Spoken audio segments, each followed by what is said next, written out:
speaker, Carl Dahlman, who is the head of the Thematic Division and Global Research at the Development Center at the OECD. Carl moved to the Development Center last September. He went there from Georgetown University, where he was for 8 years. Prior to that, he was at the World Bank for 25 years. So he has a really rich and deep background in the subject matter that he's going to be talking about today. Indeed, he's an internationally recognized expert on many different things, including global development, innovation, and multinational enterprises. He was part of a team that at the World Bank wrote a, I think, very influential and important book on innovation in developing countries, and I highly recommend it to you. Carl's most recent book is called The World Under Pressure: How China and India Are Influencing the Global Economy and the Environment. And I think that it ties in very nicely with many of the topics that will be discussed today. Carl holds a PhD in economics from Yale University, and we're very, very pleased to have him here. He's no stranger to SEPA. He's been here to lecture many different times, and it's always very nice to welcome him back. So, Carl? Thank you very much for the nice introduction, Arvind. It's a real pleasure to be here, and I'm looking forward to your comments and the discussion. So let me give you a little bit of background on this report. At the OECD Development Center in 2010, my predecessor launched the first in this series called Perspectives on Global Development, and the title of that was Shifting Wealth.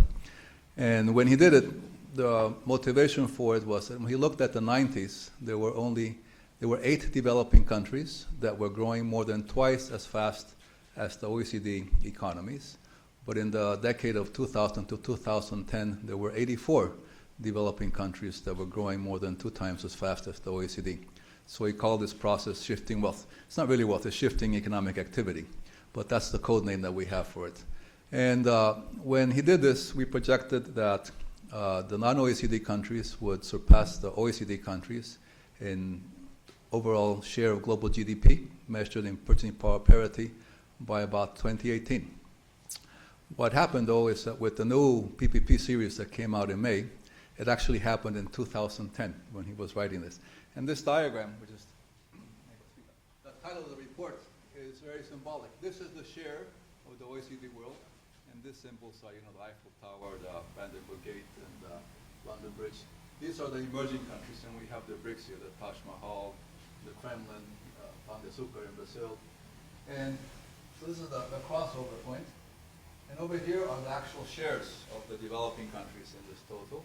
This is Brazil, this is China, this is Indonesia, India, and then Russia. And so they account right now about 30% of global GDP in PPP terms. So that was just sort of in terms of the background. And I'll go through a little bit on the report. So I'm going to cover these 4 broad areas, and I want to leave time for the discussion so we can see what comments you have and what questions and where you think things are going. I'm going to try to be a little provocative. So this is the same picture I showed you before, so I won't spend time on it. Now, if you take a look, we've also done some, in the OECD, in the economics department, some projections to what the shares will be in 2030 and 2060. And if you take a look, the very interesting thing is that after 2030, the share of China basically stabilizes in the world, and that's because we expect that China will slow down and be growing at the average for the world. So that's part of why you have this very important shift. And you see in terms of the contribution to growth, the non-OECD countries have been very important in the contribution to growth, especially since the financial crisis, and I'll come back to that. And let me just say, roughly half of total world growth in PPP terms since the crisis has been due to China's growth. That's the role of China. It's just really been the driver of this shifting wealth. And I'll say a bit more about that. But we should come back and discuss this at the end. So here is just in terms of looking at this, the first graph on the top left is looking at in terms of current sort of nominal exchange rates. And you see that the BRICS account for about 22%. If you go and you take a look at this, the white part is the next 10. That includes Taiwan, Saudi Arabia, Argentina, a few other emerging countries. And it's about, if you take a look at it, it's a little bit less than 10%. If you look on the right, it's in terms of the purchasing power parity. So you see that the non-OECD countries by 2012, the 6 BRICS, because in the OECD we include Indonesia with the BRICS, so there's 2 I's in BRICS. And we add the other 10, it's 40% of global GDP already. As I said, 30% of that is just the BRICS. If you look at the bottom left quadrant, that's the final consumption expenditure, and you'll see that's a lot less. It's about 17 percentage points of GDP. On the other hand, if you look at investment, which is on the right-hand side, you see that it's about 34%. And the big difference there is because of China. Because, as you know, China has a very high investment rate, 50% of GDP, highest in the world. And so that's why you have this very dramatic increase when you look at the investment.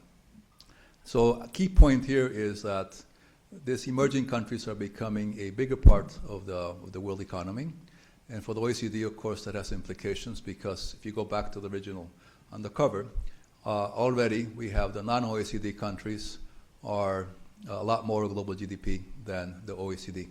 And so there's an issue then of what is happening to the global system, what rules it operates under, and we'll hopefully discuss that a little bit at the end. That's not in the book, but this is part of where I want to take the discussion. All right? This is just to show you some other cuts at this. On the top left, you take a look at exports.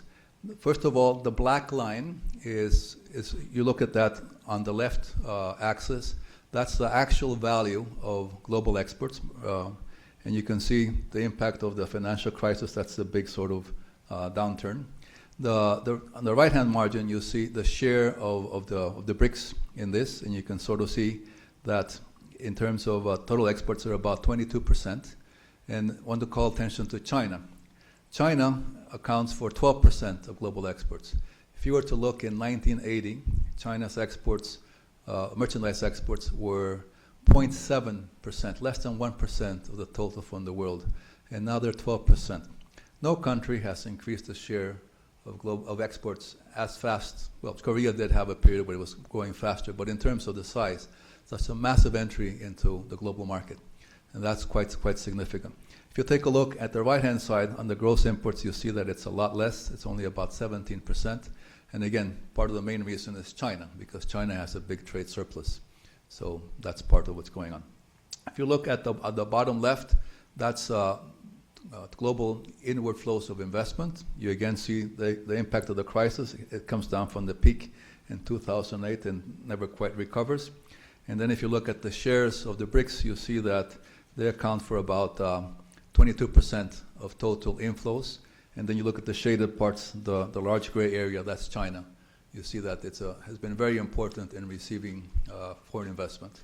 And I'll come back to that later because there's some important points to be made. If you look at the last quadrant on the bottom right, you see that that's the outward flows of investment. Again, you have the same pattern, of course, it's the inverse to the first of the fall.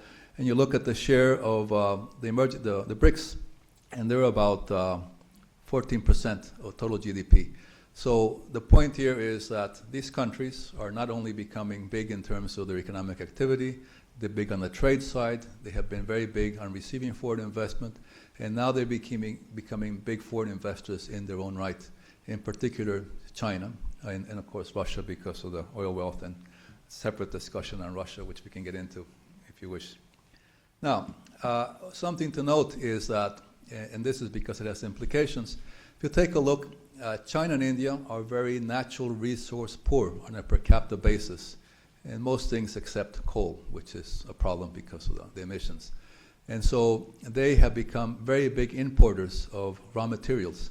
In fact, just these two countries account for 1/4 of all the raw material imports in the world. And this is very significant because when we take a look at the growth of the non-OECD countries, a lot of it has been due to the impact of China. China's rapid growth, and in particular, its tremendous appetite for raw materials, and beyond that, for commodities, basic foodstuffs, soy, wheat, corn, has been very important in raising commodity prices. And you might recall that before the financial crisis, the price of oil, for example, reached $140 a barrel, and then it fell very dramatically and has not recovered to those levels. That in large part was due to this tremendous expansion of these large economies, and that has led, and that's also a generic thing. So this big commodity price boom has led to a redeployment of resources towards natural resource-based sectors, and I'll come back to that. But part of the rapid growth of countries in Africa and in Latin America and some developed countries like Australia and Canada, which are very natural resource big exporters, has been an indirect impact of China's very rapid growth. And so when we look towards the future, we have to take this into account. It was a very particular period that we're looking at. So, okay, so in this one, what we have here, and this is based on the IMF data, the black line is the difference between the annual growth of GDP in the OECD countries and the non-OECD countries. So first thing to note is that the OECD countries were the ones that suffered a really big recession. The world as a whole did not, and the non-OECD countries stayed positive. They did reduce their growth, but they were quite positive. And let me just take a little side here to say, when we had the crisis, it was mostly a financial crisis, but it had an impact through the real sector, through trade, on the developing countries. And of course, since China is such an export-oriented economy, there was a general feeling worldwide that China's growth was going to slow very significantly because it depended so much on the developed country markets. The president of China said, no, they were going to grow at 8%, and all of us sort of said, oh, yeah, sure. And they grew over 8%. How did they do that? Well, they did that because they had a very big stimulus package, bigger in relative terms than what we had, and of course done much faster. But very importantly, and also implications for the future, they also had a very strong stimulation through the banking sector, a lot of credit that went into infrastructure and into construction. And so part of China's continued growth was due to this. But anyway, coming back, we'll come back to that later. But coming back to the picture here, if you take a look at the differential rate of growth, and maybe I told you at the beginning that when my predecessor started this process, if you look at the period in the 80s and the 90s, the differential rate of growth was negligible. The differential rate of growth started to increase very rapidly after 2000, and it really peaked during the crisis. But since the crisis, it's been slowing down. The differential is slowing down. And so part of the question that we had in sort of doing this analysis is, we had this period of the rapid convergence, or so-called shifting wealth, but now we see that this seems to be slowing down. And the question is this going to slow down further, or what's going on? And so this is part of what motivated our report. Now, we did a very simple, very simplistic, really, thought experiment, just for heuristic purposes. We said, look, let us make the following assumption. Let's assume that all the countries in the world are going to grow at the average rate that they grew between 2000 and 2012. Of course, the world doesn't repeat, but just as an exercise. How many of the developing countries will converge to the average per capita income of the OECD countries? And we put an arbitrary date. We said 2050, by 2050. And so this was just to see, where things were going. And the surprising thing, so on the horizontal axis, we have the actual rate of growth of these countries over that period. And we take a look at the vertical axis is how fast they have to grow to converge to the average of the OECD by 2050. Mind you, we're assuming the OECD is going to continue to increase its per capita income. It's not completely stagnant. So it's a shifting target. The surprising thing is that there's quite a lot of countries, for example, South Africa or Brazil or Mexico, who are not going to converge even by 2050. And this is another way to talk about sort of the so-called middle income trap. You have these countries have been middle income now for 30 years. And even having taken this very favorable high growth period of 2000 to 2012, and assuming they can continue this, which is a big assumption, they're not going to converge. On the other hand, a country like China is going to converge because, just step over here, this is China. If you take a look, it only has to grow at 5% to converge by 2050, but it's been growing at over 10. So it was just a little thought experiment to show some countries seem to be stuck. all right? And we don't really go into the whole middle income trap, and I'll explain a little bit why. Many people have focused on, there's no real sort of theory of why there is the middle income trap, except to the following extent. If you are not at the world frontier, it is relatively easy to catch up because it's been done by others. And you can get the capital goods, which embody technology, you can get the foreign investment, you can buy the license of technology, get technical assistance, because it's been done, so it's known. It's not like you have to go and innovate. So it's relative, that's Gershunken, the advantage of being backward. And so that is sort of one of the reasons why you have a middle income trap, because as countries get closer to the frontier, then it becomes much harder for them to be able to grow fast. And that's why you see that developed countries normally don't grow above 2 or 3%. The US surprised everybody in the late 90s when they grew at 5%, because that's when we had the impact of all the IT revolution. But then, then we had the crisis and things are very slow. So and if you take a look and do some econometric work, it looks like if you take a look at when the speed of stagnation, in about 80% of the case, it's due to low productivity.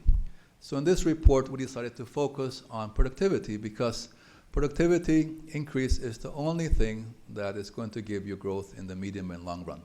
You can get short-term growth by the devaluation, or because you have natural resources, and I'll come back to that, and you can exploit them.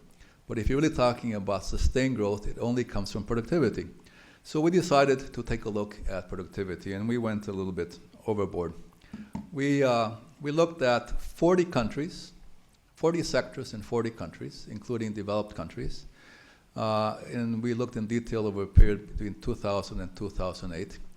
But we also, for a subset of the countries, which were the BRICS, plus 3 other countries, Senegal, Cameroon, and Colombia, we looked at productivity at the firm level because we had firm level panel data. We looked at 1 million firms. So we did a lot of very detailed analysis to try to understand what was going on. And so we also complemented this, and this is in the last chapter of the report. The BRICS, of course, are throughout the report because they're big economies. But in the last chapter, we decided to focus just on the BRICS. And we did an analysis of sort of the growth accounting from the supply side, looking in terms of how you explain growth in terms of the growth of factors or total factor of productivity growth. And also on the demand side in terms of consumption, investment, government, exports and imports. And so we have that analysis. And then we have a short little write-up on what we call the development paths of the BRICS. And in a way, and we can talk about in the discussion, it's a very sort of nice way to summarize very different development strategies, because the 6 BRICS are you almost couldn't find 6 more different large economies than them, because they followed very different strategies based on their very different natural resource endowments and very different just development strategies writ large. And we can talk about that, and some of the things will come out. But okay, so what did we find? And it's hard to summarize the whole thing, but just one way to take a look at it is we looked at one way to benchmark how these countries were doing. And here I'm showing just for a subset of the countries, the BRICS and a few others. We decided to benchmark their productivity relative to the US, because the US is a typical benchmark. And the US has been increasing its productivity. So this is a shifting target. So we took a look at the TFP level in 2000 compared to that in 2008. And we put Korea as a benchmark economy. It's an OECD economy already. But Korea is a high-income economy by the World Bank definitions. Yet it's a relative recent entrant, and it's been quite successful in many things, although it has some problems now, which we can discuss too. So we see that countries like Korea have increased its productivity in that. The surprising thing is if you look at a country like Mexico, so the blue is the productivity level in 2008. You see that Mexico and Turkey have actually had a big fall in the gap. So they're falling further behind the US. And if you take a look at China, of course, has been improving. Russia has a patchy record. If you look at total economy, it has improved. But if you take a look at manufacturing, it's falling back. If you take a look at the services, it has improved because it's been improving the productivity of the service sector. So the first surprise is that in so many countries, the gap with the US is falling back, even in this period when we had this rapid growth. Sort of an easier way to look at it is just in terms of labor productivity, which is not quite as complete. But here, it's really quite dramatic. If you take a look at this, we see that none of the BRICS has more than 10% of the productivity of the U.S., and that many of them, including Brazil, are falling back. And so this is a little surprising. We were surprised that the productivity levels were so low compared to those of the U.S., and that in so many countries they were falling behind. Because again, conceptually, it's sort of easy to catch up, right? Because as I said before, it's been done. So all you have to do is take a look at what other countries did and import the stuff. The knowledge is there. And so it really depends on having effective strategies, the right kind of strategies and policies. So in the end, conceptually it's very easy. In reality, it's very hard because it's not easy to get everything lined up so you can do that. And that's part of why we decided this was a very interesting thing to focus on, and why I wanted to look at the differential in the kinds of policies followed by the different countries. Now, we also looked at services, and let me just say a little bit about why services. Services have been somewhat neglected in the sort of study of industrialization because a lot of the studies were done before service was so important. But any developed economy is 75% or more services, right? And so when you look at developing economies, and if you look at some of the large ones like China or taking Indonesia, the share of services in GDP is below what you would expect at their level of per capita income. They're underdeveloped in the service sector. So we see there's a tremendous potential to develop services. So that's one reason. And of course, development is moving into services, and services are very much, it's not the hamburger flippers, but all the knowledge services, right? So we can discuss that too. But the other thing too is that there's greater income elasticity for services. As people get richer, and we're going to have growing middle classes, in particular in these emerging countries, where the growth of the middle classes is concentrated, they will be demanding more services. It's a gigantic market for services. And also there's a high correlation between productivity and manufacturing and services. And I'll show you some figures on that. Now, in some of the services, this productivity gap is closing, and it varies by service and by country. So there's a lot of analysis there, but there is some progress. Now, when you take a look in the basic economist sort of conceptualization of growth, so output is a function of capital, labor, and the efficiency, which is the total factor of productivity. So we decided, let's look at what's happened to the factors. And one thing that's happening is labor force growth varies across countries, and it's slowing in many countries. And you can take a look at the median age and how it's increasing as populations get older. Maybe an easier way to see this is here. This is looking at the working age population without the total population.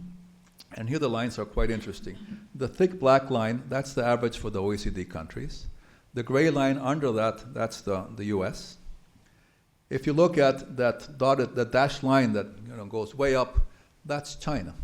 China has had a very, very high share of the working age population, and that is in large part also because of the one-child policy. And so it has benefited from that in having a lot of people actually in the labor force. So of course they're producing, and then the incomes are distributed over this base where it includes lots of workers, and so you get the higher per capita income growth.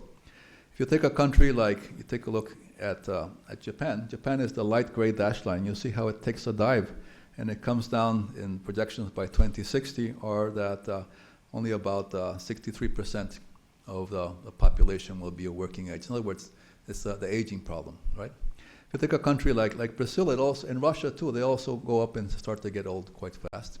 India is a country that has a lot of very young people, so it's got the so-called youth dividend. You see how the share of the working age population actually goes up, only begins to flatten off after 2050. So very different impacts of population growth and what that means for the labor force.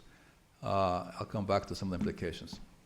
Here's just to show you the actual aging. And the surprising thing for some of us, like me, for example, I didn't know that Brazil was going to begin to get old so fast. I mean, I knew that was a problem in China, but Brazil was a surprise to me. So these countries are very different. And of course, what's really important is looking at the labor force participation rates. And what we did here is we looked at 2000 and 2012, and we have the percentage of the population that's in the labor force, and then we take into account unemployment. So if you take a country like China, we already saw that it's got a very high labor force participation rate because of this population structure. Unemployment is relatively low. And actually, labor force participation has fallen because it had an extremely high one. You know, it's about 78%, and it's come down to just about 71. On the other hand, go to the extreme right, we have South Africa. It has had one of the lowest labor force participation rates. And mind you, it also has, the people in the labor force, unemployment rate of over 25%. And so if you look over time, even though it had one of the lowest labor force participation rates, it has fallen very naturally because, you know, people can't get jobs, so they don't even participate in the labor force. This goes back to, the point here is that here's a country that has very rapid labor force, very rapid population growth, a rapid labor force growth, but it can't absorb them. And in part, that's due to the policies. This is a labor government where very strong unions have very tough regulations on having people go into the modern sector.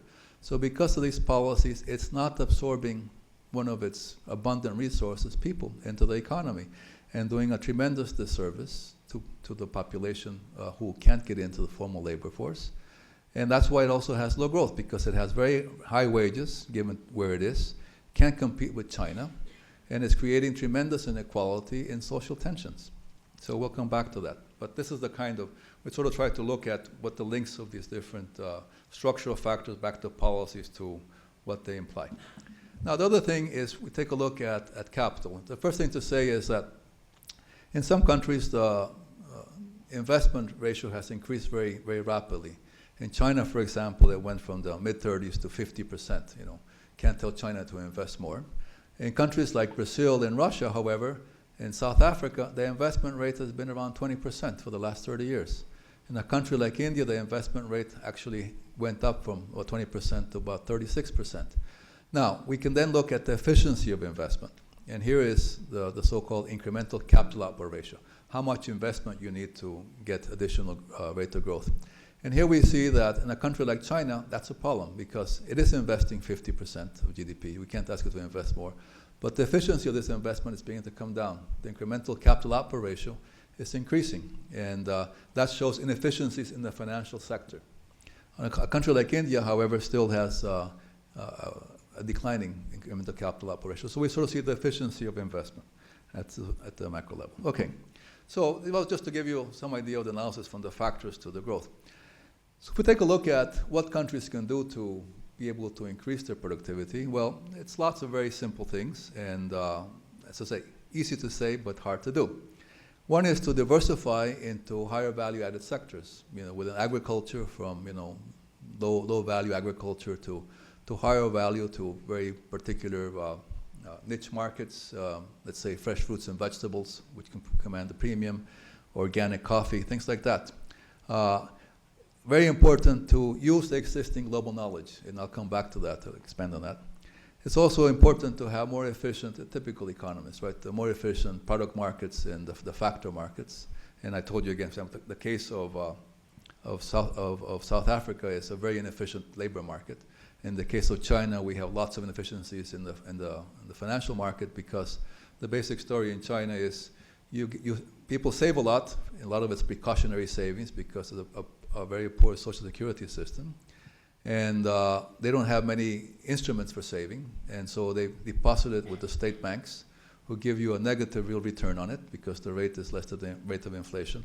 All this money then gets channeled to the state enterprises, from the state banks to the state-owned enterprises, who get this tremendous subsidy on the cost of capital, so they do a lot of investment.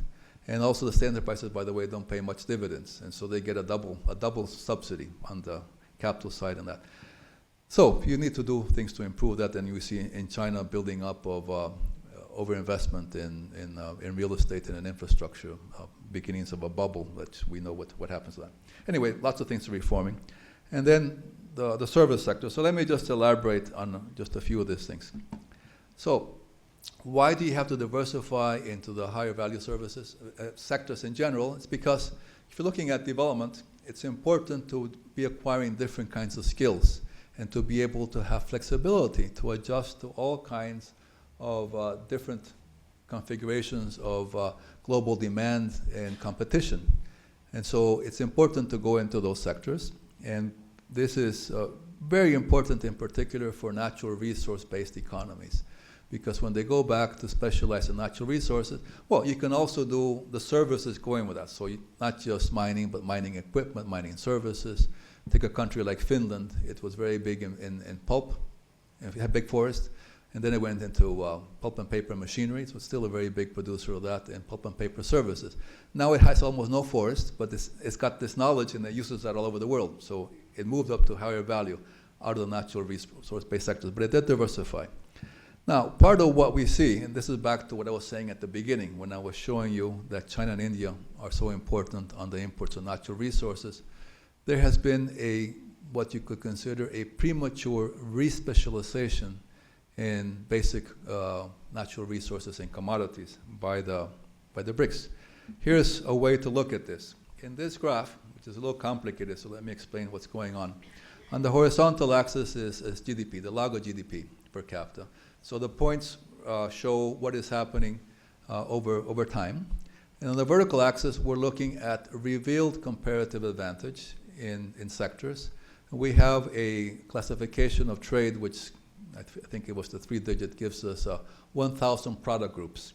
And so this is looking in how many of these 1,000 product groups are the country's exports of that particular product as a share of the global exports more than the country's total exports in the world, reveal comparative advantage, right? So if it's more than one, means that that country is exporting that particular product relatively more than its overall exports.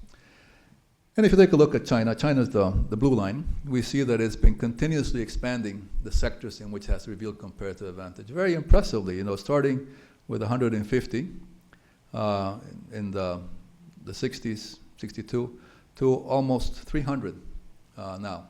That's quite out of 1,000, huh? And mind you, this is when when trade has been growing very fast, and where China has been increasing its share in total trade, as I told you, in 1980, less than 1% to now 12%. So it's very impressive that in this gigantic expansion, they managed to also diversify. That shows incredible technological capability, right? And that's part of the China story. We see India as the light gray line, and it also comes up almost as much as China, then it sort of slows down a little bit. Indonesia is the blue dots underneath. It went up, and then it begins to fall down. Indonesia had a period where it went into a lot of labor-intensive manufactured exports, but then starting with the big commodity price boom, it's gone back to respecialize in natural resources because of what's happening. Again, the China factor, if you will. In the middle part is very interesting. The black line is South Africa, and you see how they went up. They made it above 200, and then they've come way down to just 150 products. So they're respecialized in this, basically in commodities. You take a look at a country like Brazil, which is the blue line. You see it went up, and then of course it comes back down. But the most dramatic story is that of Russia. Russia is the little gray line, the little snake down there that sort of loops back, goes up, and then loops back down. Not even 100 products in which it has real comparative advantage. And they're mostly natural resource-based, oil and gas related, and of course, military equipment. That's the other part. That's the basic thing Russia exports. On the top right, just for comparison, we put the US, which is the blue dashed line. You see how it goes up. It has come back down, but it has over 300 products in which has revealed comparative advantage. But Germany, which is the top little straight line there, and we put Switzerland, a very small economy. And the reason for this is there's a lot of trade theory that says that when a country is first developing, it diversifies, but then as countries get richer, they go back and specialize. Well, there is some of that, but they also specialize in a lot more sectors. And so we're sort of concerned about this premature specialization of some countries, which has happened because of this commodity price boom. Now, it's natural. If you have this gigantic rents you can make in natural resources, you should, of course, exploit them. The point, though, is that you should also try to make sure that you can diversify so that you don't get locked into areas which may not have that much linkage to all kinds of things you need to do in the future. Let me just pause for a moment and say Russia. In Russia, since they had the big, Russia, when the breakup of the former Soviet Union, they went through a very wrenching transition where GDP fell by 50%. And they began to grow in the late 90s when they had a big devaluation. And they were very lucky. It was lucky Vladimir because the prices of the natural oil and gas started to go up. Since that period, since basically the late 90s until now, the component of natural resource rents to GDP, and let me just define that. That's the definition with the World Bank. That's the difference in the cost of extraction and the world market price. Okay? So you take the natural resource sectors, price of extraction, the world market price, you multiply it by that total, and you take that as a share of global GDP. In the case of Russia, it's been like 25% of GDP. So it's not hard to become rich if you have such a big rent, a quarter of GDP every year as a rent. Yeah. That's why Russia, starting 2 years ago, is now classified as a high-income economy. It hasn't been due to their policies because of the natural resources, but it's a very vulnerable economy because it depends so much on the price of oil.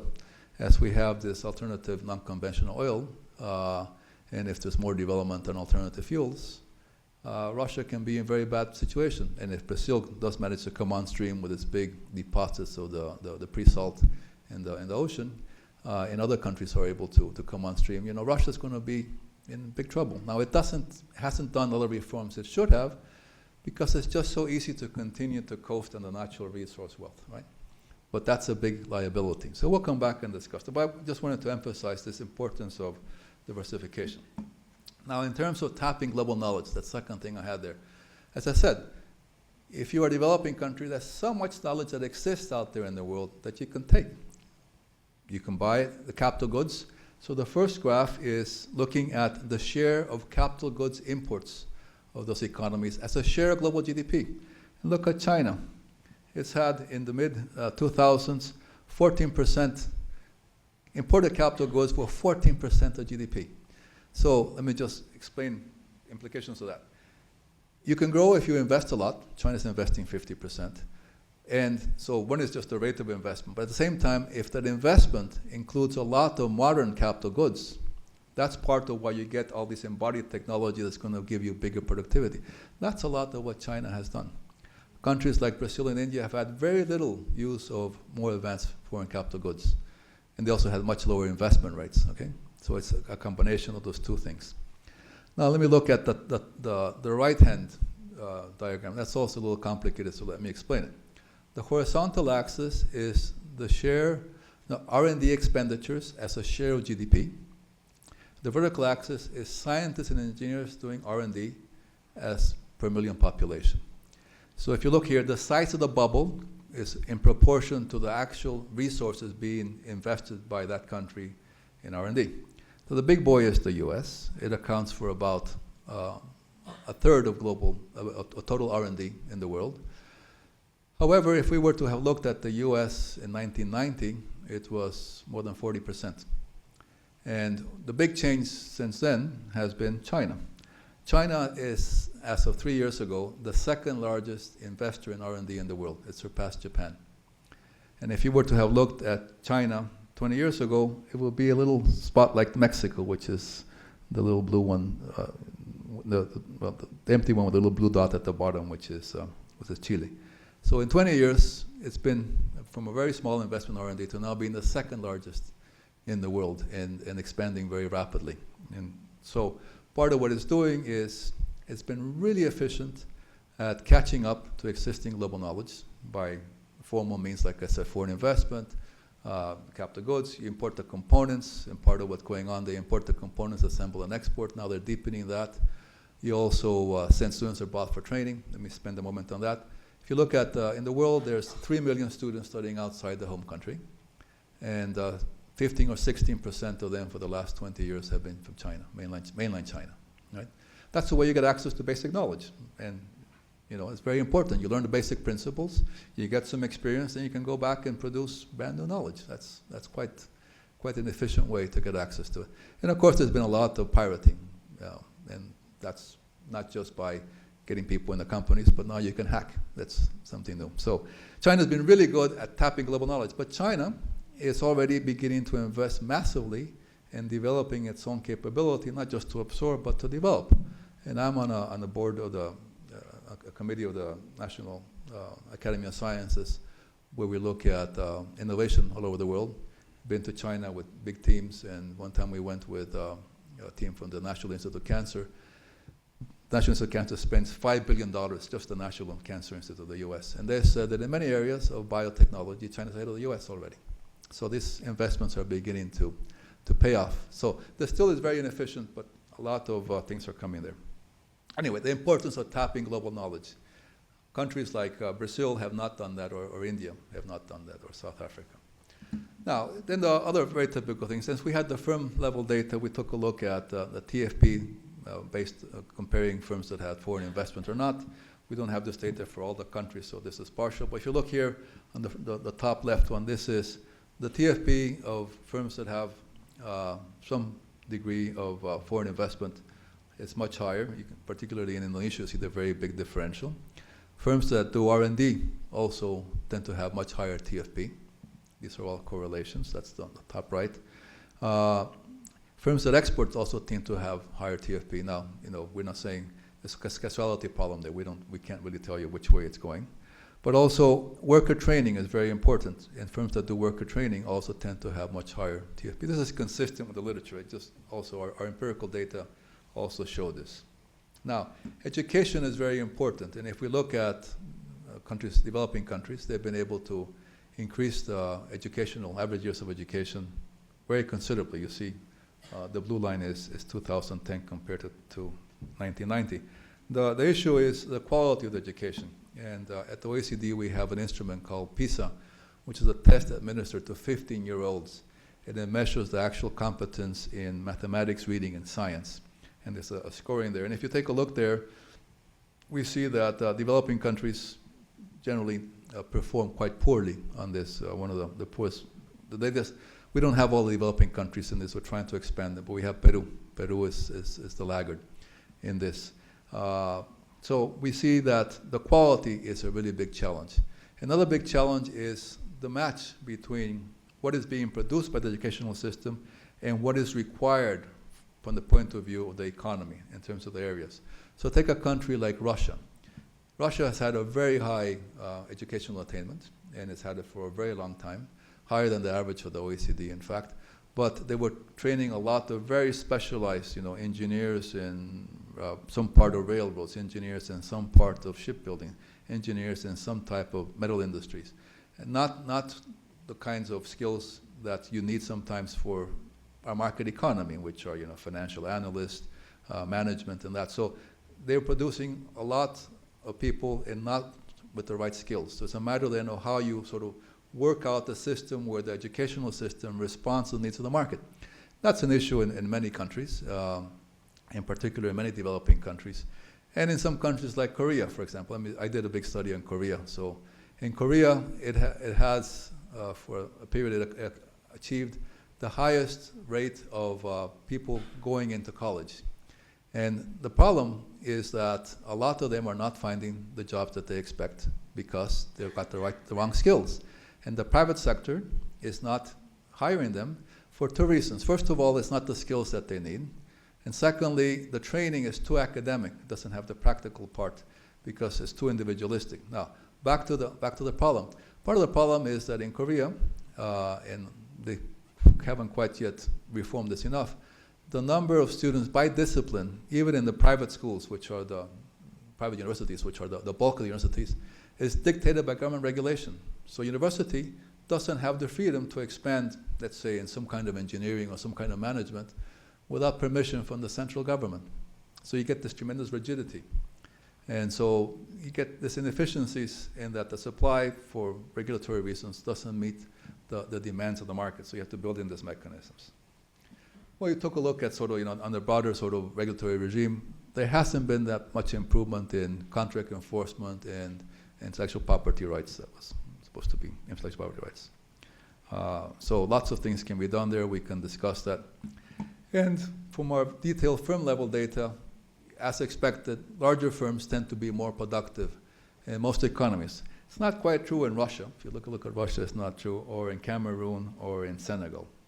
But in the other countries, It is.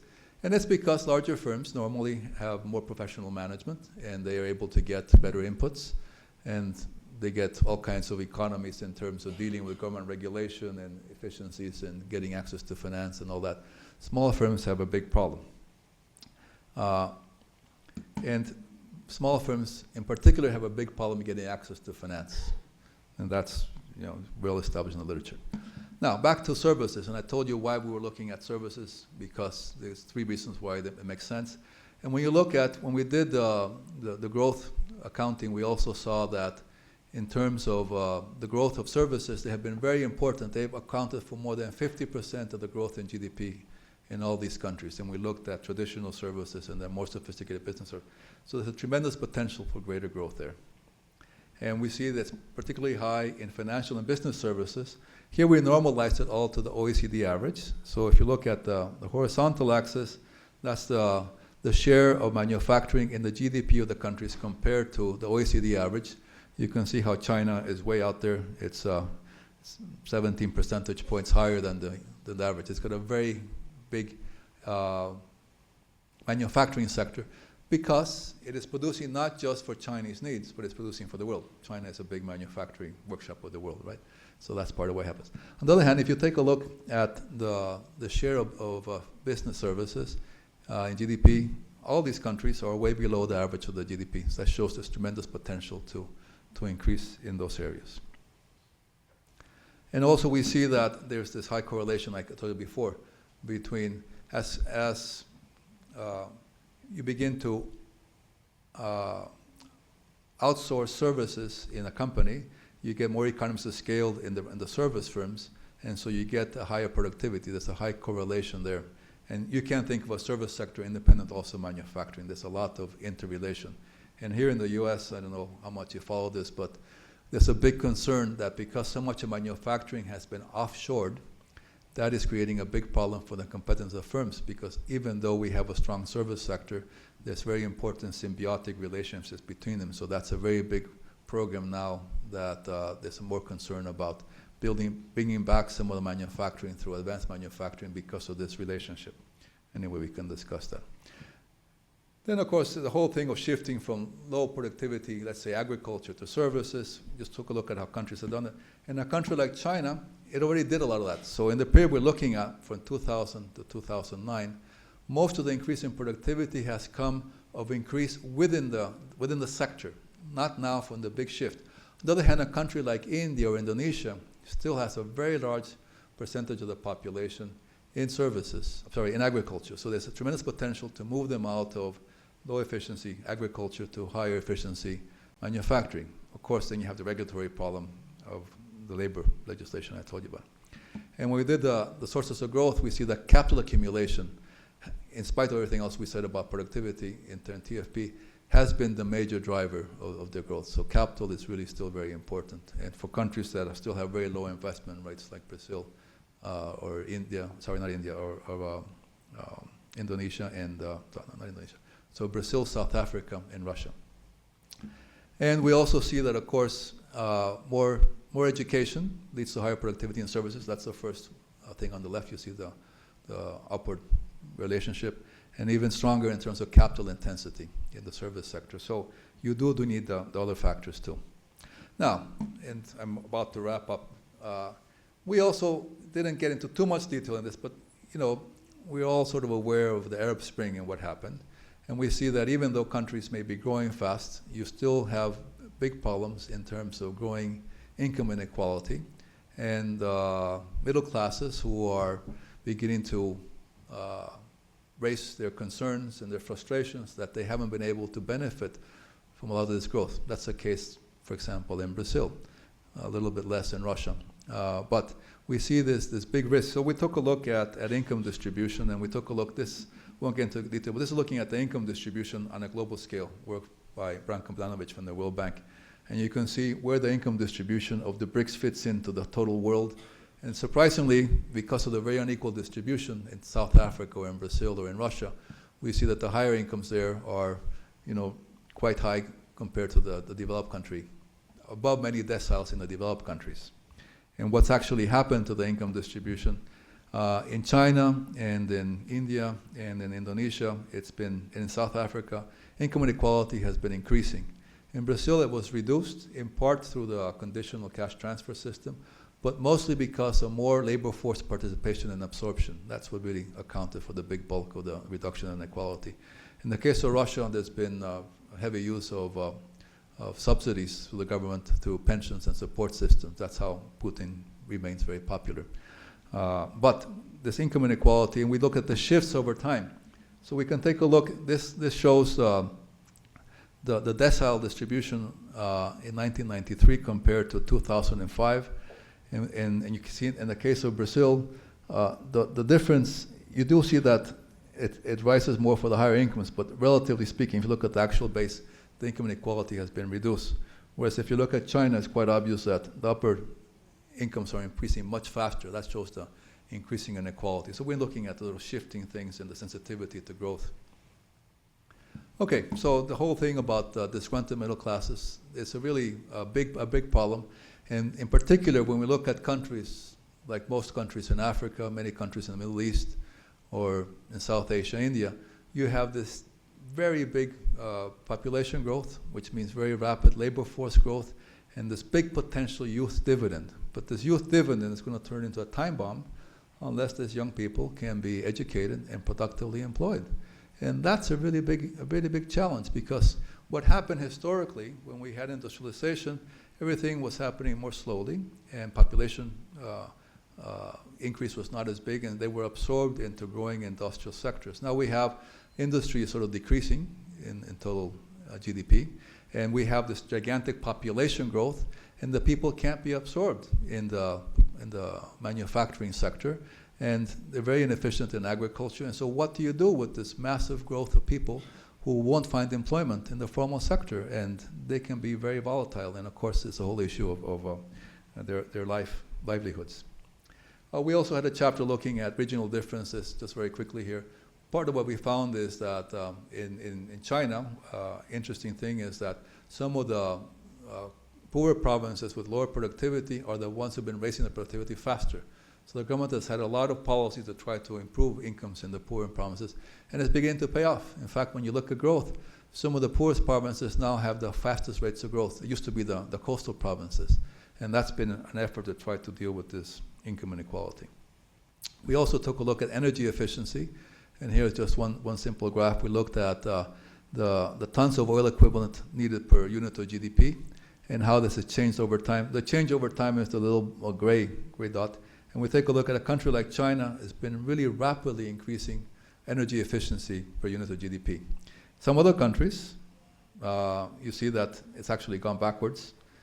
Take, for example, Indonesia, or in Brazil, or the OECD average, and in particular Morocco. It's been increasing its energy intensity. And we don't get into the whole issue of CO2 emissions and climate change, but we can discuss that. If we take a look at energy use in Russia, on a per capita basis, you see that it's really a big outlier. And that's because, the pricing, and because it's such an abundant resource. So issues of pricing are quite important. Now, this is, we have, this is not in this report, but we did a analysis of the growth prospects until 2060. This is the economics department of the OECD. And there was a lot of simulations working with our environment department on what the impact of global warming is on the global system. And we had some sensitivity analysis. And we have the central projection is that the black line, and we see the percent of global GDP, the impact. So overall, it's going to affect global GDP. By 2060 will be almost 1.5% lower than otherwise. But this is very unequally distributed, and that's a very important point to know. The region that's going to be the hardest hit, according to all our simulations, is Southeast Asia, where GDP may fall by 5%. And that's because you have lots of island economies, rising sea levels, and extreme weather. So when you look at all these things, the impact of climate change is going to be very, very different in different parts of the world, and that's why this is a very complicated thing. So when we looked, and I said we had this chapter looking at the development strategies, because when I said at the beginning, conceptually, it's easy to catch up. In practice, it proves to be really complicated. So it depends on what kind of strategies countries put together, what their endowments are. If you're very rich in natural resources, sure, use them and take advantage. But you have to see how you can take the rents there and invest them in creating capabilities in other sectors. So in the end, we ended with a bit of a provocative thing. We saw, look, lots of countries can develop really good plans. India, for example, it's got beautiful plans. The problem is that India has tremendous trouble implementing those plans. And it's not because the policymakers don't know what they want to do, but they can't do it. They can't get it through the parliament. They can't get it through the parliament because it's a political system where it is so broken down in terms of very different interest groups, mostly focusing on individuals, religion, caste, and region. And so tremendously hard to get things through. And so beautiful plans, little capacity to implement. On the other hand, China, because of its centralized government, and not because it's a dictatorship, but because it can coordinate all of these things, is able to implement. And so part of the challenge for democratic systems is that we have to do all kinds of reforms. It's not just a process of, you set up a plan and you can do it. You always have new challenges all the time. And that requires adjustment. And many of these challenges require pretty painful short-term measures, which the political systems make very difficult to do. So let me just focus on the US. We have a big problem in the US in terms of our fiscal deficits looking toward the future. And a lot of that is due to this population change, the dynamics, the retiring baby boomers like myself. We've been promised the benefits of retirement and the medical insurance. But given the progress in the medical system, they can keep us alive longer. We want to be alive longer. And so we're going to be a very big drain on the system. And in particular, Social Security was put in place when the life expectancy was 67 years old. So retirement at 65, you could finance. Now we live 89, 90 years and more. So it's a very big period that can't be financed. So we have to reform. We have to increase the retirement age significantly. We have to cut down on the benefits. But that's political dynamite, We, the old guys, we vote more than you guys, the young guys. So it's an intergenerational issue. And so for any government, it's very hard to do this adjustment. Europe is struggling through this. And how you, especially after the financial crisis with the fiscal problems, how countries can keep their generous pension systems and social protection systems. That's a really big, difficult thing. And so to be able to do these reforms, or take another thing, climate change. To deal with this, we have to have a way to price use of energy, or price carbon most efficient. And that's easy to say, but it's very hard to do, because we as consumers don't want to have to pay for this free riding that we've been doing in the past. And so even if some government wants to do it, most people vote with their pocketbooks and they vote against it. Of course, lobbies and other things. So democratic systems have trouble making some big things. And the only way to do that requires a massive focus on educating the public of what's at stake and why these things have to be done. So that's a big task, and that's something that all of you young, bright, energetic people, we are counting on you to help that happen. So that's just basically looking at geopolitics. We have a system where centralized system has been doing this very well, the very impressive performance of China, and then we have the challenge for the rest of us. Last thing, this is just for the chapter. We took a look, just one dimension of non-economic part is life expectancy. So on the vertical axis, life expectancy at birth. The horizontal is GDP per capita growth. You see how China's been improving, Brazil has been improving. This big black line that dips down, that's South Africa. And that's the tragedy of AIDS. The life expectancy in South Africa has fallen very dramatically because policymakers didn't take action on AIDS. They sort of assumed it away, didn't believe it. Very high cost, right? And that's a generic thing for many African countries. The gray dots that go backwards, very significant, that's Russia. Russia is the only big industrialized country which had a fall in life expectancy. Men's life expectancy fell by 10 years during the transition. It was a really violent transition. And, that is in part why when Putin has come and sort of integrating the country, the great Russia, and thanks to oil being able to improve the pensions, the Russians are very proud of what Putin has done. And they have benefited now from that very dark period, and that's part of what's going on in geopolitics. So we can open the discussion more broadly if you wish. Thank you very much.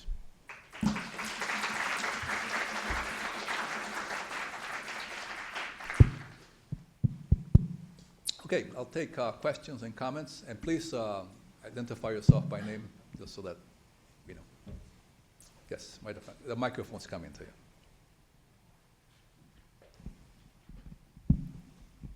Hi, my name is Perchui Torosian. I'm from the Program in Economic Policy Management. My question was regarding your assumptions about China's growth going forward. You mentioned, the different advantages China has in terms of R&D and their government being able to implement, innovation and so forth. But I noticed that the assumption is that the growth is going to taper off. Could you elaborate on that a little bit? So that's a very good question, and let me summarize it this way. If you take a look at China's growth, China's been able to grow very fast for a variety of reasons historically. First of all, it had a large population and growing labor force, and then it's had this advantage of having a very low dependency burden because most of the people are working. And that has something which has been an important factor in why it could increase its per capita. So that's one thing, the labor force. The other one is basically the investment rate. I mean, other things equal, if you do a lot more investment, you're going to have bigger growth unless it's terribly inefficient. So that's a second factor. A third factor has been really good at tapping global knowledge, right? So those three factors have been very good. Now, on the labor force growth, it still is growing, but the dependency ratio is beginning to turn up. So it's not going to have as favorable thing from the pure labor force. Secondly, capital is not going to be able to invest more. It has to improve the efficiency of capital, so it's not going to be able to get as much growth from the growth of the factors. And on the tapping the global knowledge, it has been very good at doing that. It's still behind in many sectors. In some sectors, it's catching up. So what it has to do now is to begin to innovate on its own account. And the government's aware, so it's doing a lot of that. So because the EC factor-based growth has sort of been exhausted, and it's also done a lot to tap the global knowledge, its rate of growth is slowing. On top of that, its model was based on exports, and because the developed world has been mostly in recession with a little bit of growth in the US, there's not as much demand. So it's got to move from this very efficient export-oriented system to developing more the domestic market. So it can't count on the old strategy. Now, the Chinese are very pragmatic, and if you look at what they did at the third plenum last year, they've identified all the kinds of reforms that they have to do. Beautiful. I mean, everything is there. The real issue is, can they do it? And the issue is one of political economy, because the system now is so complex, and there are so many strong vested interest groups, in particular, let's say, the state-owned enterprises, which are connected to a lot of the government elite or the families, that it's not so easy even for the Chinese government to do some of the reforms that it knows it has to do for political economy reasons. And so that's another element. And on top of that, this was just on the economic part and on the political economy part. On the environment, I mean, China's growth has sacrificed the environment. And you can see this, one very simple thing is air pollution. If you live in any major Chinese city, you're shortening your life expectancy. And everybody's aware of that now. So this is, and of course, the contamination, the water, the tremendous problems, soil contamination, reliability in terms of the standards of the food being produced. So these are becoming big issues. And on top of that, there's been a growing awareness of a lot of the corruption which was in the system and the self-dealing. And so on the political side, there is this concern. And then on top of that, China has been sort of picking fights with all its neighbors.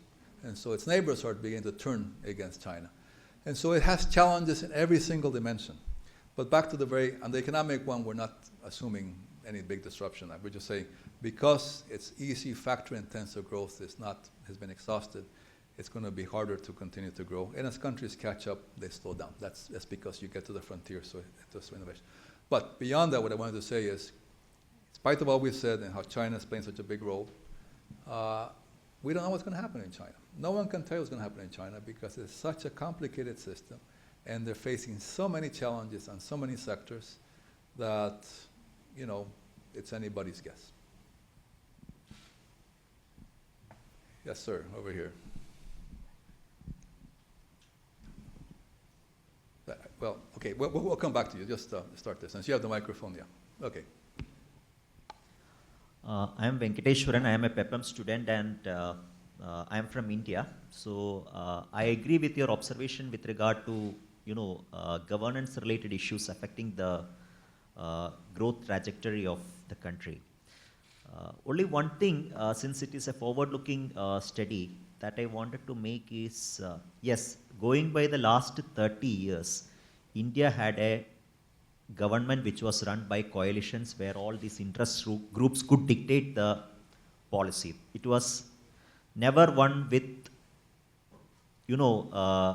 rapid growth was the only criteria. It happened only in times of crisis, like 1991 we had the external crisis, and again in 2002 also we had the stock market scam, so which actually crisis-driven reforms, whenever it has happened, it has taken the country to a higher growth rate, even at times taking it above the 8% level. So that was the thing. Now, other than that one, the other last 30 years, 1984 to 2014, it was always a coalition government at the center. Today, there is a change in the government in the sense that a single party is able to rule the union government with its own numbers, and it has certain coalition partners also supporting it. Now what has happened is that I don't see, let me share the experience. There is no perceptible difference from May 2014 when the earlier government exited the office and today. The reason is because there are two houses of the parliament, the upper house and the lower house. The party has majority in the lower house, but it still does not have the majority in the upper house. That's why it is just keeping the policies in abeyance as regards decision making is concerned. See, one classic case is, you mentioned about primary inputs. Coal is one item which is in abundance in India, but because of the paralysis with regard to coal block allocation, we are actually importing coal. This is the situation which the country is facing. Now my question is, now coming to giving this history and agreeing with you, when you are projecting about the country, you are saying that India will account from 11%, 21% of the global growth. Have you taken this change in the government, which is, I think, if the public, if the voters are coming to know that, look, a party with clear majority can deliver results better than a coalition, and this party is going to remain there for 5 years, if the results are a proof of the pudding, do you think that India can grow better, or you think that it is only from 11% to 21%? And second is, one crucial factor when you are looking at a open economy model is how the US dollar will move against the Indian rupee. So I do think that whatever be the good things that will come from India, rupee may depreciate. So have you taken that particular consideration? Only two questions. Thank you. Okay, no, thank you for your question. You point out some really important things. Let me answer with 3 parts. One, just historically. If you were to have looked at China and India back in the 1950s, let's say, most would have bet on India because it was democratic, market-oriented, and China has outperformed by a lot. It took China quite a long time to get onto a strategy of labor-intensive export growth, which was basically did in the late 70s. Because it had its neighbors that it could look at, the NICs, and that had been very successful. But it took them more than 20 years to realize that. But once China did this, it was very obvious to India that they should have also gone for labor-intensive exports. And India has refused to do that until the current government. The current government finally said, yes, we really need to have learned from China and do that. And now they're going to try to do that. Now, to answer specifically to your on the growth projections, the growth projections don't get into level looking into, this is done by economics department, they just look at the basic factors. They don't take into account the political economy. If President Modi can really implement a lot of reforms because of what you say, because he has the majority, because you get virtuous cycles and you begin to do that, India can grow faster than it's projected and it will account for a bigger share. But that depends on whether he can get these coalitions to move and do that. Now, having said all this, it is possible. Take a country like Mexico. I know Mexico, I was the banks president of Mexico for a while. Mexico was under a institutionalized revolutionary party, a contradiction in terms, for a very long time, and then the opposition won. Everybody thought there could be lots of changes, but it couldn't implement fundamental reforms because it was caught in a political gridlock. However, the current president of Mexico has surprised all of us by being very clever in bringing together opposing parties to work on some major reforms that everybody thought were untouchable. So political leadership can make a really big difference. And someone like the current president of India, maybe if he can, then India will have a much better performance. So what I was saying is all these projections are just based on the basic economic. The political economy is very important, and the leadership matters a lot because leaders can really transform what a country can do. And periodically you have examples of very dramatic changes, and the key is to try to get the reforms that begin to create the momentum. So once you get the momentum, then you can begin to change the coalition system and accomplish a lot more. So looking towards the future, India may be able to perform much better than these projections. It really depends. It's not just a straight economic or economic policy. It's the political economy, the leadership, the capacity to involve the different stakeholders, how to undertake what are difficult reforms because they're painful for some groups, the distribution of vested interest groups, how you get some traction, and then how they evolve. The last point, though, is that it also depends on what happens in the global environment, the global system. We're in a particularly complex global system with tremendous interdependence, a lot of uncertainty about what's happening. In some respects, we may even be moving to sort of a Cold War situation with what's happened Russia, Ukraine. We also have the BRICS, which are not fully in agreement with the global governance system. And then we have this very uncertain situation in the Middle East, which is very important because it impacts on energy, which is very important for example, India's growth, China's growth. The U.S. is becoming more energy independent, not so much directly for the U.S. anymore. But everything matters. And because we have what climate change will do, can we handle this? If not, tremendous. So it's a lot of uncertainty. So even though we can go from the basic economics to political economy, we still have to look at the complexities of this very dynamic, uncertain, and really challenging global system. Other questions, comments? Yes, I'm sorry. Oh, yes, you had, yeah, sorry. Hi, my name is Francis, and I'm a PhD student here in CEPA. Yes. This is more of a comment. You may wish to comment on this as well if you want. But there's this recent literature, there's an incredible kind of linkages between the tax structure, like taxation and development, which is something that was missing in your presentation. I don't know if it's something that you guys are working on, but to a large extent, the state capacity is really determined by, the tax structure of a country, which probably could be one of the determinants or the mechanisms that's driving all this, global, development, inequalities that you observe in countries. So do you wish to say anything about that? Let me just respond. We didn't take this into account in this study, but we have a whole department in the OECD that looks at taxes and taxation and the links between taxation and development. So the resource mobilization and efficient allocation of resources, and also corruption. That's a really big element. So it's not just, can you tax, but once you tax, what do you do with the money? And how efficient is it, how is it allocated, and to what extent does corruption sort of create a tremendous inefficiency in the whole system? But there's a lot of work on that, and there's a lot of work on trying to get international agreements on anti-bribery and also more transparency, let's say, for the natural resource-based companies. So we work on those levels, not in this report, but in the OECD. So I believe that you're next.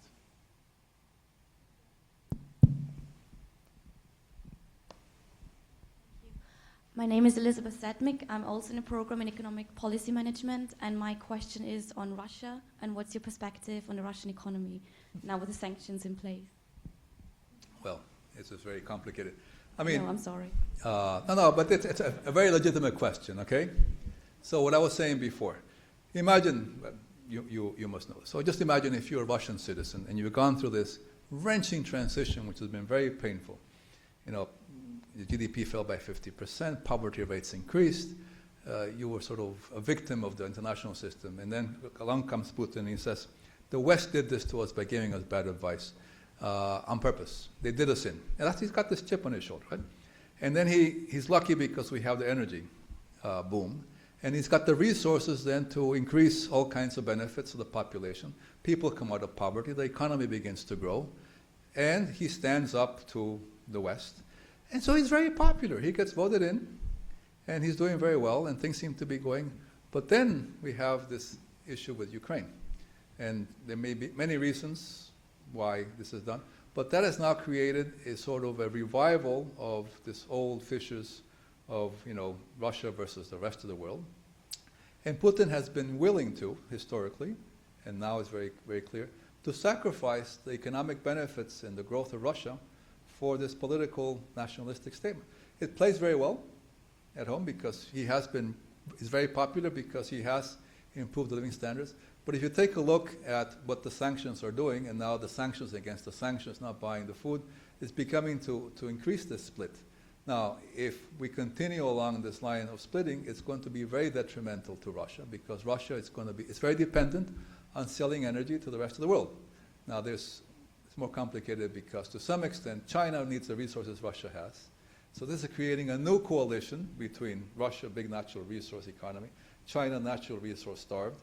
But it's not so simple because, Russia is very worried about China and a lot in the eastern part, natural resource with a lot of Chinese eyeing and moving in and doing agriculture and that. So there's potential for some friction there. But at the same time, it's creating another block. And so it's very, very dicey, very complicated, and very serious. And what's going to happen depends to a large extent of how Putin does he want to continue with this very aggressive thing, which is going to be detrimental in the medium and long run, but it's popular still in the short run? Or will he try to do something more sensible? Nobody wants to have a new sort of creation of a Cold War kind of mentality, but if he's going to go in that direction, we're all going to lose out, right? But Russia, even though it's a very big economy, very natural resource rich, doesn't have that much leverage in the medium and long run. In the short run, it has it because it turns off the gas to Europe and scares the Europeans, right? So very complicated.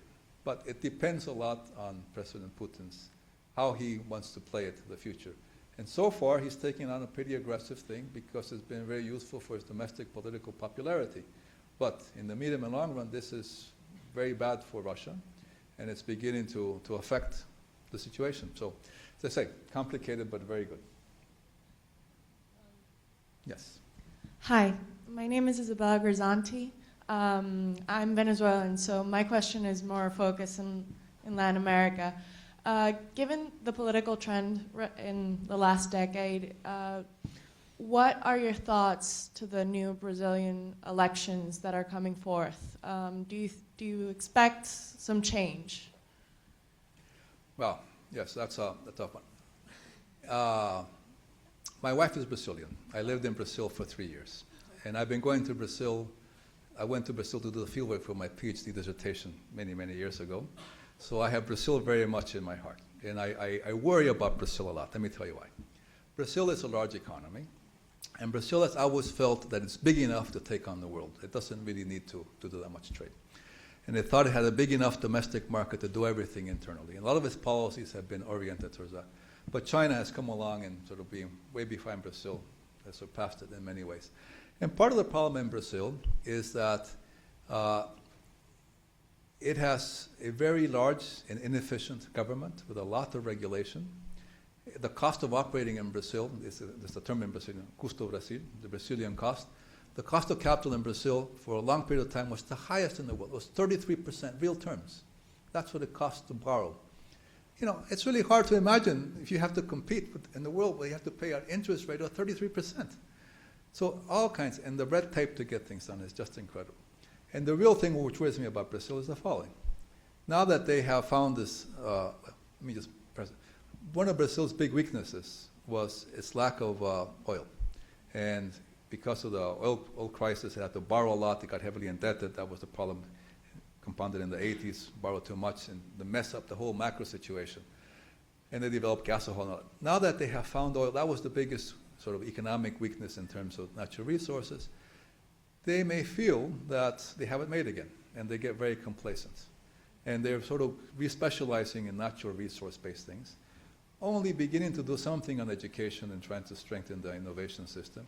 But if they have this mentality of living off the natural resources, they're going to be in big trouble. They have the risk, in an exaggerated way, caricature, become a petrostate like Russia, right? Hopefully not. I think the government has to make important reforms.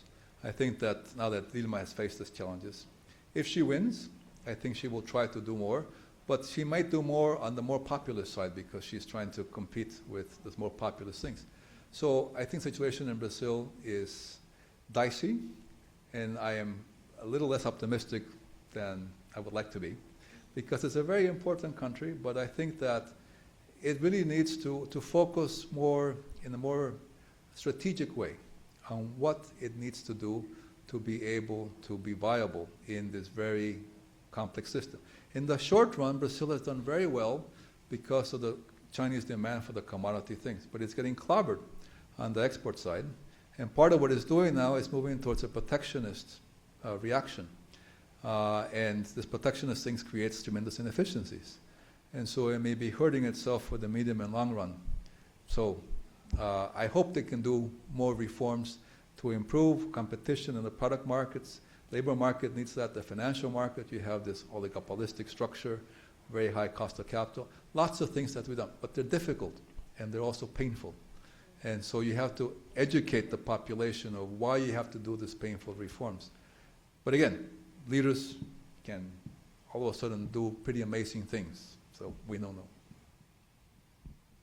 Yes, sir. I'm curious to hear what you think about the creation of the new development banks. Is it favorable development or feasible concern? Yeah. Since you mentioned a lot of the growth in the BRICS is at the cost of the environment, which it's not obvious that this new development bank will prioritize or create safeguards for. Yeah. Good question. I used to work at the World Bank, right? And I think that this creation of the BRICS Bank, and it's not just that, this is one of a series of things. China is creating a new infrastructure bank for Asia to compete with the Asian Development Bank because that's a Japanese bank, right? The World Bank is an American bank. And part of this is because China now is, by the end of, actually probably these days, China is becoming bigger in PPP size than the US. And it is not, its share in the global governance structure is not commensurate with its new economic power.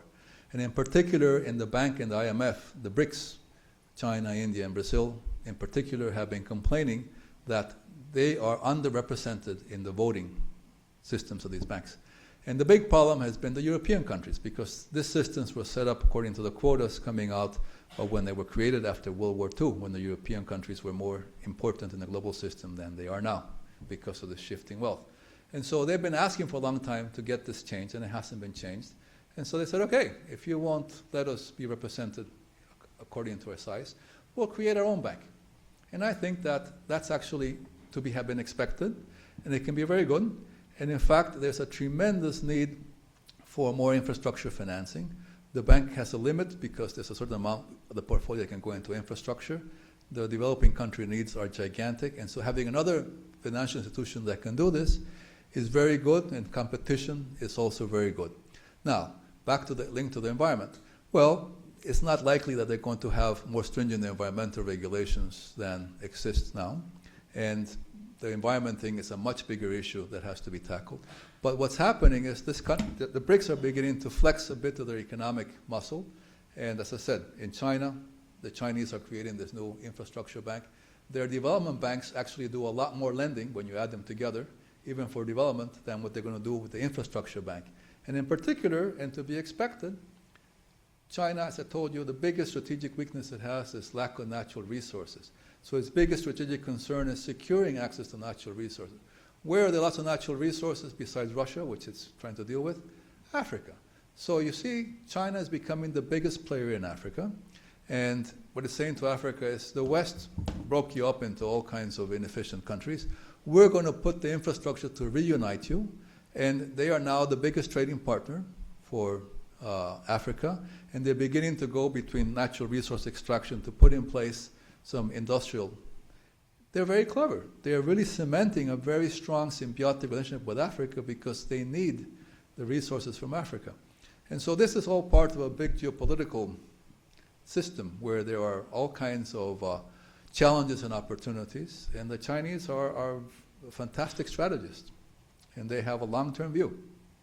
And Europe and the US are severely challenged because this system has been evolving, and the activity of China, if you take a look, not just in terms of the trade, but in terms of lending and in terms of investment, China is becoming really, really big in Africa and developing very strong links. And on top of that, because they don't put conditionality in terms of the governance things, which we're doing in the West, if you're an African country, are you going to agree to all the conditions of a package from the World Bank or from even another financial institution? Or are you going to go one from the Chinese where they don't put a lot of these governance constraints, they focus more on the business deal? Well, it's fantastic. You want the business deal. And if on the margin, your leadership also gets some more gravy in the process, it's a natural. So they have a fantastic competitive advantage. Other questions? Yes, ma'am. No, a microphone.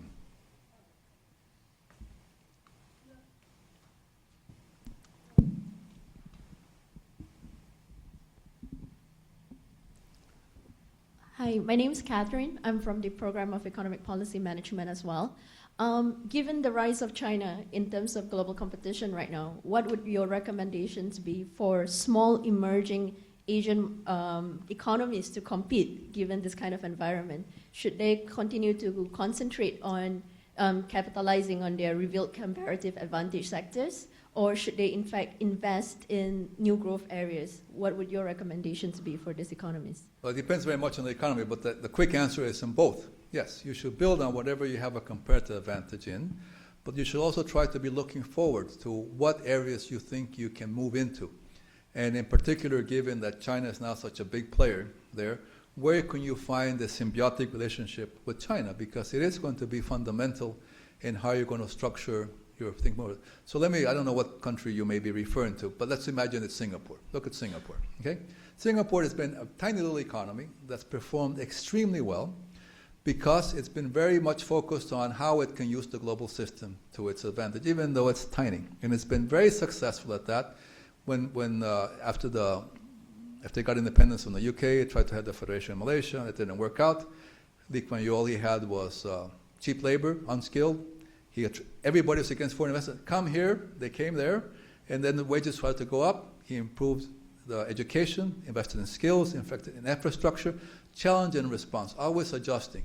And it used to be the gateway that China had for the world, but now China has Shanghai and developing other financial centers, has to adjust again, doing things, for example, I was amazed, a very sort of top-down paternalistic system like Singapore set up this gigantic gambling bit for the Chinese, not for the Singaporeans. Very strategic. So you see, so they went from labor-intensive exports to moving to become corporate regional centers, to becoming R&D and education centers. If you get sick in Southeast Asia, you want to go be treated in Singapore. It's the best system. And now moving into financial services and the logistics, and then now trying to see how to use this to further their ties with other countries interacting with China and getting into things as strange as big casinos. Right? So strategy, very important. Other questions, comments? Yes, sir.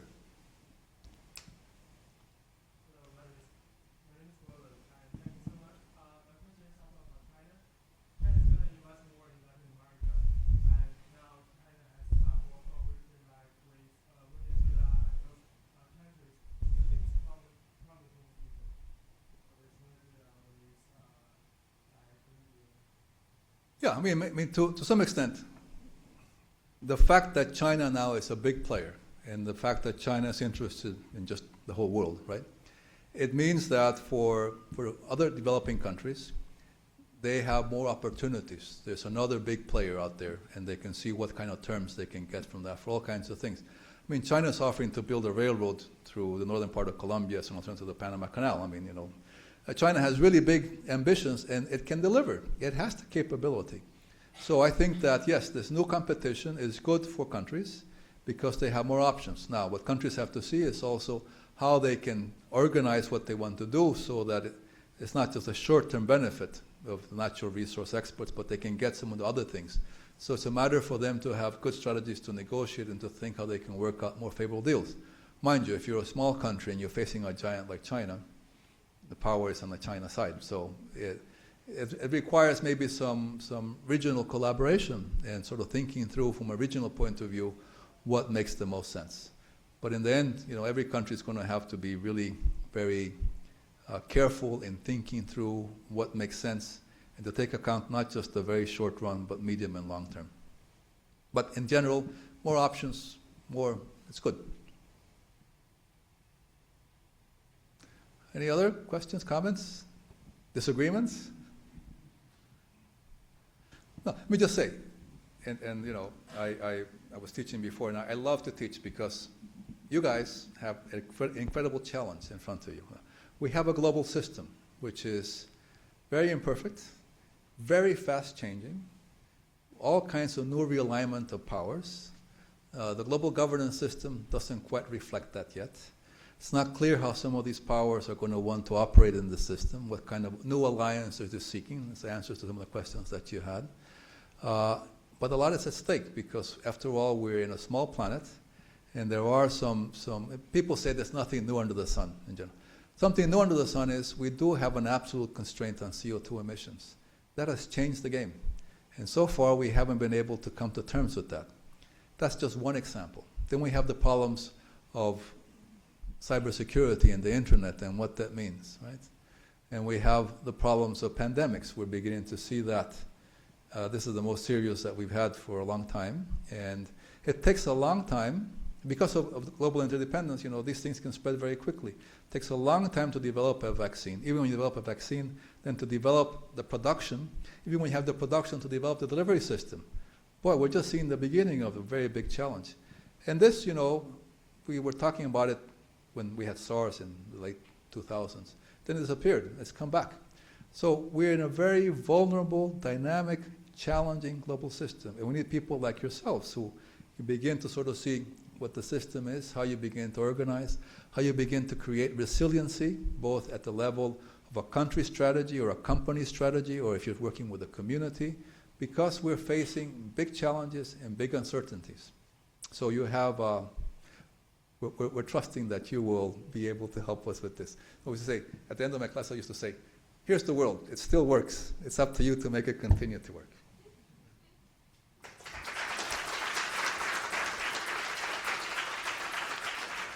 Carl, thanks very much for such an informative and provocative discussion and for those inspiring words. And it was a pleasure to have you here today. Thanks very much.